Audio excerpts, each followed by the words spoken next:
اللہ کی رضا پہ راضی رہنا سیکھو، اللہ کے قریب چلے جاؤ گے اللہ کی رضا پہ۔ حضرت سفیان ثوری دعا مانگ رہے تھے، یا اللہ راضی ہو جا، یا اللہ راضی ہو جا، یا اللہ راضی ہو جا، دعا مانگ رہے تھے۔ بی بی رابعہ بصری پردے کے پیچھے بیٹھی تھی، جب دعا لمبی ہو گئی تو کہنے لگی سفیان بس کر، کوئی اگلا لفظ بھی بول، بس کر۔ آپ فرمانے لگے تجھے کیا ہوا؟ تو کہنے لگی تو کب سے کہہ رہا یا اللہ راضی ہو جا، یا اللہ راضی ہو جا، پہلے اپنے دل پہ ہاتھ رکھ کے بتا تو اللہ سے راضی ہے؟ تو راضی ہے اللہ سے؟ تو روز نہیں کہتا پیسے نہیں ہے میرے پاس مجھے دے، تو روز نہیں کہتا یا اللہ فلانی چیز کوئی نہیں دے، اے اللہ فلاں کو دے دیا مجھے کیوں نہیں دیتا معاذ اللہ، تو روز شکوے نہیں کرتا؟ فرمایا پہلے تو راضی ہو جا۔ ترمذی شریف کی حدیث ہے، میرے نبی کریم علیہ السلام نے فرمایا تم اللہ کے دیے ہوئے تھوڑے رزق پہ راضی ہو جاؤ، اللہ تمہاری تھوڑی عبادت سے راضی ہو جائے۔ دیکھیں نا امام حسین کا آخری جملہ کیا ہے میدان کربلا، آخری جملہ کیا ہے؟ میں 5000 مسجد دے کے کہتا ہوں دیا نہیں میں نے، اللہ بڑا راضی ہے مجھ سے، 5 نمازیں پوری نہیں پڑھتا۔ امام علی مقام نے نا دل، کلیجہ، جان، اولاد، ہر چیز نکال کے رکھ دی، تو آخری جملہ یہ تھا اے اللہ بتا تو حسین سے راضی ہے کہ ناراض ہے؟ اللہ تو راضی ہے کہ ناراض ہے؟ بھائی پہلی بات رحمت الہی، دوسرا اللہ کی رضا پہ، یعنی عجیب بات ہے نا، جب اللہ کروڑوں دے تو دنیا چھپاتی ہے، اور جب تھوڑا کاروبار ٹھنڈا ہو جائے تو ساری دنیا کو دنیا بتاتی ہے۔ تو جب میں تو کہہ رہا ہوں کہ میں بندہ ڈھونڈ رہا ہوں جو مجھے ملے، آ کے کہے کہ شکر کا طریقہ بتاؤ، تو مل ہی نہیں رہا۔ کو ملے جو کہے بڑی خیر ہے، ہر لحاظ سے اپنے رب سے راضی ہو، مل ہی نہیں رہی دنیا۔ تیسری بات، اگر اللہ کے قریب جانا ہے، یہ ان لوگوں کے لیے جو معرفت الہی کے متلاشی ہیں وہ خاص توجہ کریں۔ اگر رب کریم کے قریب جانا ہے تو پھر ایک ذہن بنائیں کہ میرا رب میرے ساتھ ہے، میرا رب میرے، نحن اقرب الیہ من حبل الورید۔ اور درویش کہتے ہیں جے میں تینوں اندر جانا تو پھر مقید جانا، جے میں تینوں باہر جانا تے اندر کون سمانا، اندر بھی تو ہے تے باہر بھی تو، وچ بلا کون نمانا۔ پھر تصور کریں کہ اللہ میرے ساتھ ہے۔ حضرت جنید بغدادی رحمت اللہ علیہ کہتے ہیں میں نے اپنے مرشد سے کہا کوئی وظیفہ جو پڑھا کروں، تو فرمانے لگے جنید پڑھا کر کہ اللہ میرے ساتھ ہے اور اللہ مجھے دیکھ رہا ہے، یہ وظیفہ پڑھا کر۔ کیمرے لگا دیے ہر جگہ ہماری گورنمنٹ نے، کہتے ہیں کیمروں کی مدد سے پکڑا گیا، کیمروں کی مدد سے، مسجدوں کے دروازوں پہ کیمرے، ایئرپورٹوں پہ کیمرے، ریلوے اسٹیشن پہ کیمرے، بڑے بڑے جنرل سٹور پہ کیمرے، نیچے لکھا ہے خبردار کیمرے کی آنکھ آپ کو دیکھ رہی ہے۔ کیمرے کی آنکھ دیکھے تو لوگ گناہ نہیں کرتے، تو یہ کیوں نہیں سوچتے کہ رب ہمیں دیکھ رہا ہے؟ یہ تصور کیوں نہیں جمتا کہ رب ہمیں؟ اور اللہ فرماتے ولی من خاف مقام ربہ جنتان، جو اللہ کے سامنے کھڑے ہونے سے ڈر جائے گا نا، اللہ اسے 2 جنتیں عطا فرمائے گا۔ اللہ اسے ایک دفعہ اگر کوئی ڈر گیا اللہ کے سامنے کھڑے ہونے، کتنی دفعہ بولیں تو صحیح؟ اس پر ہمارے مفسرین نے لکھا ہے کہ کبھی زندگی میں ایسا ہو کہ گناہ پر ہمارا پورا قبضہ ہو گیا ہو، گناہ پورا قابو میں آ گیا، اب کوئی روکنے والا نہیں، تو فرمایا جو اس وقت اللہ کے خوف سے ڈر جائے گا اللہ اسے 2 جنتیں عطا فرمائے گا۔ امام شافعی رحمت اللہ علیہ کے زمانے میں نا ایک بادشاہ کا اپنی بیوی سے جھگڑا ہو گیا، تو وہ بھی ملکہ تھی، کسی بادشاہ کی بیٹی تھی، شہزادی تھی، اس نے بھی سخت جملہ کہا، کہنے لگی چل دور ہٹ جہنمی، معاذ اللہ۔ اب اس نے اپنے خامند کو جہنمی کہا، تو کہا، وہ کہنے لگا اس کا خامند کہ اچھا تو مجھے جہنمی کہتی ہے، جا پھر اگر میں جنتی نہیں تو تجھے 3 طلاقیں۔ اب کیسے ثابت ہو کہ جنتی ہے کہ جہنمی ہے؟ کیسے پتہ چلے گا؟ علماء سے پوچھا تو وہ کہنے لگے ہم کیسے بتائیں، کون ڈگری دے کہ تو جنتی ہے کہ جہنمی ہے؟ بات دور نکل گئی۔ امام شافعی کے پاس گیا، وہ رسوخ رکھتے ہیں علم فقہ کا، ان کے پاس گیا، جا کے کہنے لگا حضور یہ مسئلہ ہے۔ امام صاحب فرمانے لگے اکیلے میں مجھے ملتے ہو؟ وہ اندر آیا، کچھ دیر گفتگو ہوئی تو امام صاحب فرمانے لگے لو جی یہ بندہ جنتی ہے، اس کی بیوی کو طلاق کوئی نہیں ہوئی۔ یہ جنتی ہے۔ آپ کو پتہ ہے لوگ فتویٰ جلدی دے دیتے ہیں، کچھ لوگ خلاف تقریریں کرنے لگے کہ بادشاہ تھا تو امام صاحب نے بچا لیا ہے۔ کیسے آپ نے ڈگری دے دی کہ جنتی ہے جی؟ تو امام صاحب کہنے لگے تم بحث نہ کرتے تو میں بات پردے میں رہنے دیتا۔ سنو، میں نے بادشاہ کو تنہائی میں بلا کے پوچھا ہے کہ کبھی اللہ سے بھی ڈرے ہو؟ صرف اس لیے کہ اس وقت اللہ دیکھ رہا ہے۔ یہ نیت کبھی بندوں سے ڈر کے تو بندے بڑے گناہ نہیں نہ کرتے، کبھی اللہ سے ڈر کے بھی چھوڑا ہے؟ تو بادشاہ کہنے لگا بالکل چھوڑا ہے۔ میری ایک کنیز تھی بڑی خوبصورت، غریب گھر کی ملازمہ، غریب گھرانے کی تھی۔ ایک دن میں آیا تو میرے کمرے میں صفائی کر رہی تھی، معاذ اللہ میرا اس پہ دل آ گیا، میں نے دروازہ بند کر لیا۔ دنیا کی کوئی طاقت نہیں تھی، میرا اپنا محل تھا، مجھے کچھ دیکھ بھی لیتا تو کسی میں جرت نہیں تھی مجھے منع کرنے، اور میں چونکہ حکمران تھا، مطلق العنان تھا، کوئی شکایت بھی نہ کرتا۔ لیکن جب میں نے اس کی طرف ہاتھ بڑھایا تو اس نے ایک ہی لفظ کہا، کہنے لگی تو اللہ سے نہیں ڈرتا؟ تو اللہ سے نہیں ڈرتا؟ کہنے لگا کوئی نہیں تھا امام صاحب مجھے منع کرنے والا، کوئی نہیں تھا۔ لیکن جب اس نے کہا تو اللہ سے نہیں ڈرتا تو میں کانپنے لگا۔ میں نے اس سے معافی مانگی، غریب ملازمہ سے میں نے بادشاہ ہو کے معافی مانگی، میں نے معافی مانگی، پھر میں نے دروازہ کھولا، کہتے وہ چلی گئی۔ امام صاحب کہنے لگے اٹھ میرے سینے سے لگ۔ کہا حضور کیا ہوا؟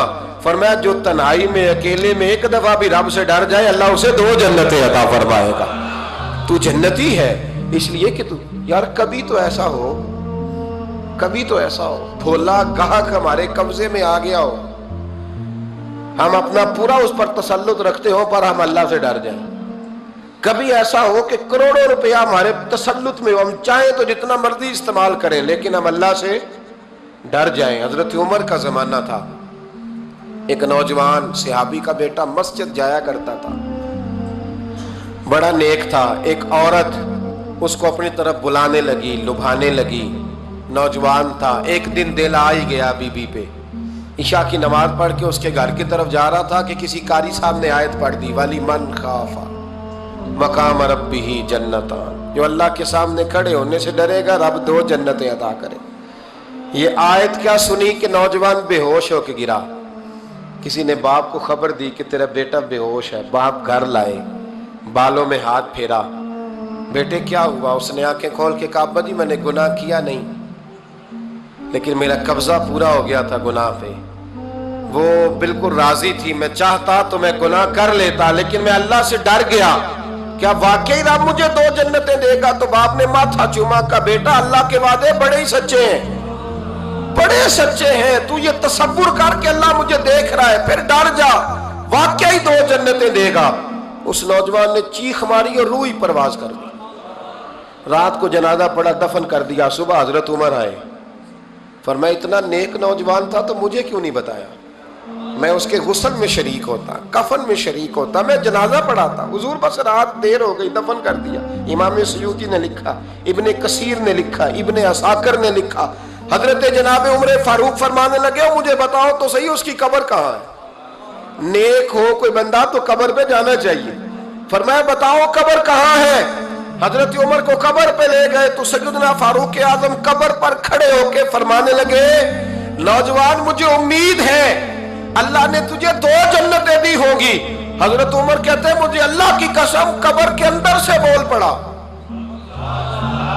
کامل پیرونا دے باہو قبر جنا دی جیوے، قبر کے اندر سے بول پڑا، کہنے لگا عمر امید والی بات نہیں، میرے رب کے وعدے بڑے سچے ہیں، اس نے واقعی مجھے 2 جنتیں عطا فرمائی، اس نے واقعی 2 جنتیں دی ہیں۔ کبھی کوئی کام تو ایسا ہو جو صرف اللہ سے ڈر کے چھوڑا جائے، ہونا چاہیے کہ نہیں ہونا چاہیے؟ آپ یقین کریں بچوں سے ڈر کے ہم نے بڑے کام چھوڑ دیے، بھائیوں سے ڈر کے چھوڑ دیے، دنیا داروں سے ڈر کے چھوڑ دیے، اور کبھی کبھی میں کہہ دیتا ہوں کہ بہت سارے ماں باپ نے اولاد سے ڈر کے چھوڑا، بہت سارے استاد شاگردوں سے ڈرتے ہیں، الا ماشاءاللہ کچھ پیر مریدوں سے ڈرتے ہیں۔ کاش ہم اللہ سے ڈرنا شروع کریں، جب رب سے ڈرو گے پھر کسی اور سے نہیں ڈرو گے۔ اللہ کا خوف سنوارتا ہے، سجاتا ہے، یہ ذہن بنائیں۔ حضرت سیدنا عبداللہ ابن عمر رضی اللہ تعالیٰ عنہ کر رہا تھا تو صحرا میں کھانا کھانے کے لیے بیٹھا، ایک چرواہا بکریاں چرا رہا تھا، میں نے دعوت دی روٹی کھا لو، کہنے لگا میں نے روزہ رکھا ہے۔ آپ فرماتے ہیں غریب آدمی تھا، نفلی روزہ، میں اٹھ کے قریب گیا، میں نے کہا پتہ تو کروں صرف روزے دار ہے کہ نیک بھی ہے؟ صرف کچھ روزے دار ہوتے ہیں پر نیک، ناراض نہ ہو جائیے گا، حضرت عبداللہ ابن عمر کی بات کر رہا ہوں، کچھ نمازی ہوتے ہیں پر نیک، حاجی ہوتے ہیں پر نیک، وہ تقوی نہیں اختیار کرتے، مقاصد نماز اور مقاصد روزہ نہیں جانتے۔ کہتے میں قریب گیا تو میں نے جا کے اسے کہا یہ بکری بڑی پیاری ہے، بیچ نہیں دیتا میرے ہاتھ؟ کہنے لگا میری نہیں، میں تو چرواہا ہوں، تنخواہ پہ بکریاں چراتا ہوں، کسی اور کی ہیں، مالک کوئی اور ہے۔ تو فرماتے ہیں میں نے اسے کہا کہ مالک کو کہہ دینا کہ ایک بکری بھیڑیا لے گیا تھا، یہ 300-400 بکریاں، مالک کو کیا پتہ، کہنا ایک بھیڑیا لے گیا ہے۔ تو کہتے ہیں اس نے داڑھی جھاڑی تو گرد اڑی، غریب آدمی مٹی میں لتھڑا ہوا، لیکن اس کی آنکھوں میں اتنی روشنی، کہنے لگا حضور بکریوں کے مالک سے تو کہہ دوں گا بھیڑیا لے گیا ہے، اور جب کائنات کا مالک پوچھے گا، جب عرش کا مالک پوچھے گا تو کیا جواب دوں گا؟ آپ فرماتے ہیں میں واپس آیا، میں نے پتہ کیا کس کا غلام ہے، پہلے غلام خریدا، پھر بکریاں خریدی، پھر وہ بکریاں اسے تحفے میں دے دی۔ کہنے لگا حضور یہ کیا ہے؟ فرمایا تو رب سے ڈرتا تھا نا تو اللہ نے تجھے انعام عطا فرمایا ہے۔ اگر ہم اصلی نیک بننا چاہتے ہیں نا، ایک ہوتے ہیں وقتی نیک، لوگوں کے سامنے نیک، ایک ہوتا ہے اصلی نیک۔ اصلی نیک وہ ہوتا ہے جس کا ذہن بن جاتا ہے کہ میرا رب مجھے دیکھ رہا ہے۔ 3 باتیں اپنی زندگی میں اپنا لیں، ایک تو ہمیشہ اللہ کی رحمت پر توجہ رکھیں اور اس کی رحمت کا ذکر کریں، اور دوسرا اللہ کے فیصلوں پر راضی رہیں، رب جو دے دے، جہاں بٹھا دے، جس حال میں رکھ دے اس حال میں راضی، اور تیسرا یہ ذہن بنائیں کہ میرا رب مجھے دیکھ رہا ہے، میرا اللہ میرے ساتھ ہے۔ یہ تصورات جمائیں، پھر اللہ کے قریب جانا آسان ہو جائے گا، پھر اس کا قرب پانا آسان ہو جائے گا۔ اللہ سمجھنے کی توفیق عطا فرمائے۔